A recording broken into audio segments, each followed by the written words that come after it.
Okay, to really make time stretching work for you, you need to try to understand a little bit about how beat mechanics actually work.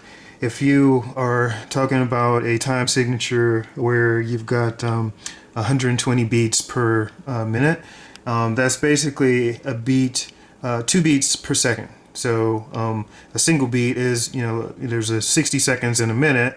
So if you had like 1 beat per second, then that would be 60 beats per minute. And so the reason why that's important to understand is because when you are creating a sample in the MV will try to do a calculation based off of the type of note that you designate versus the amount of time that there is on the sample. Let's get down to business. We'll import some audio phrases from CG. Okay, go ahead and import that. Okay, and you can see that it loads in the sample. It's got 1, 2, 3, 4, 5, 6, 7, 8 beats in there. Safe to say those are 8 notes. And so it's roughly about 138 beats per minute. Now this is a commercial audio sample, so a lot of times they've chopped these samples in such a way that they actually match or come as close as possible to the actual beats per minute. I'm gonna make sure that it's beat synced, and right here you can see that it is not. So I'm gonna go in here and change that, turn it on, and I'm gonna go into yeah, I'll do loop mode. Good enough. So then when I trigger it, it should just keep going. And it'll do it based off of the beat. And while you're in here editing, you can actually hit the tap time and slow it down if you want to slow it down. Hear that?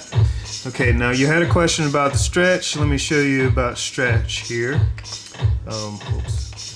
Alright, some algorithms, basically a method of processing these digital samples is to try to stretch them so that they sound like they were recorded at the tempo that you originally wanted. And some of the artifacts, some of the problems with that is that they will pick up a sometimes they'll boost certain frequencies or they'll make really weird sounds. I usually just let the MV choose what stretch type it wants to use. Alright, let's try it again here. Let's change it to 1. Change it to 4. You can hear that the low end bass is getting a little bit more, oomph to it. So I might actually use that. Alright. I think I'm going to turn on the velocity on that. What the velocity will do is it'll make it easier for me to make it a soft sound versus a loud sound. I'm just playing right now because I'm barely tapping it.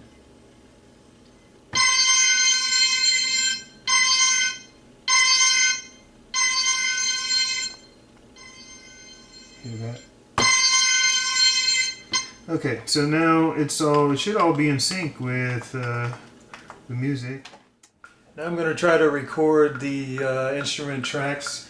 I'm going to just do a hi-hat and some claps. And let's see how that goes.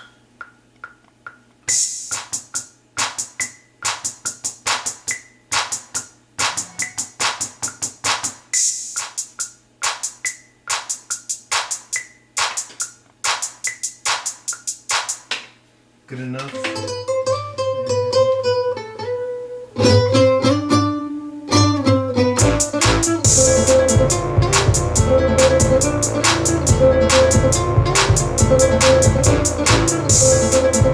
Here everything is beat synced. The instruments, the audio phrases are synced. Whoops, I'm still in mute. I mean solo.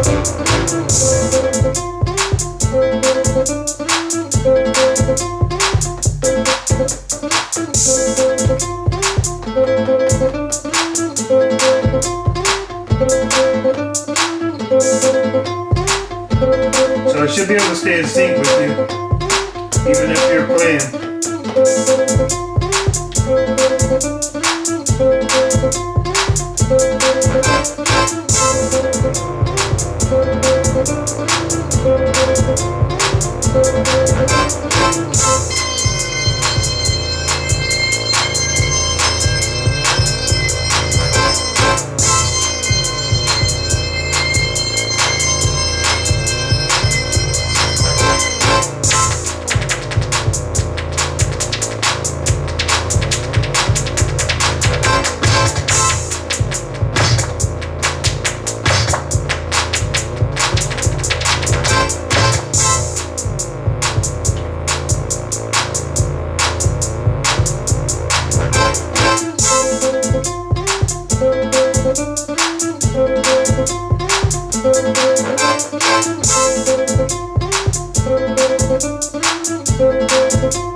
If you want to change it to a house beat, we got that same band too.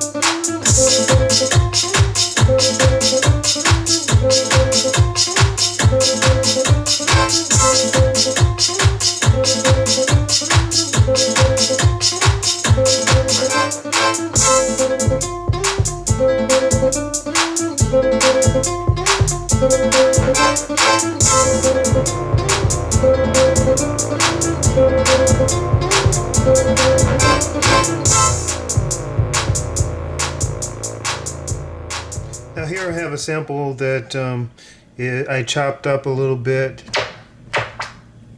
You can kind of hear it does sort of a whipping sound. That whipping sound kind of slows down a little bit. So I'm going to see if I can change the permanently change the size of this sample in a way that it will it'll sound closer to the tempo. Okay, so if you listen.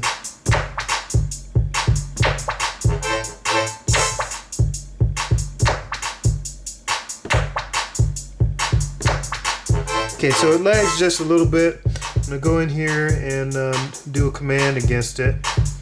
And I'm going to do a time stretch.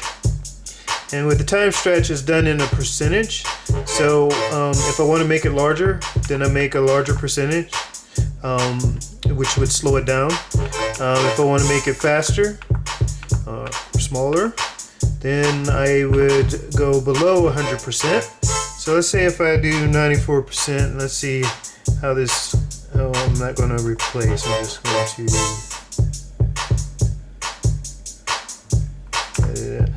Alright, let's see what that'll do.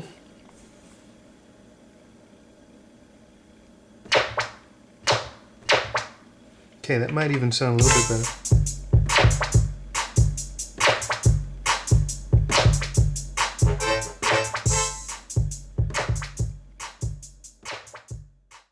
So hopefully that this helps you out with your beat synchronization. Remember turning this beat per minute sync on and off. I did run into a few issues. One, I left my MV on for months at a time without rebooting, and there was a situation where I could not get the tap time to work with the beat synchronization. It just like chose its own rate. So what I did was I restarted the MV and everything magically started working. The second problem that I ran into was when I originally recorded the hi-hat, I really was off. I wasn't using quantizing, and I was just really off. And then I also recorded the Moog, which has like a bunch of aftertouch and a bunch of modulation and all types of effects associated with the Moog patch. And I turned on quantize on the hi-hat and ran the Moog patch at the same time.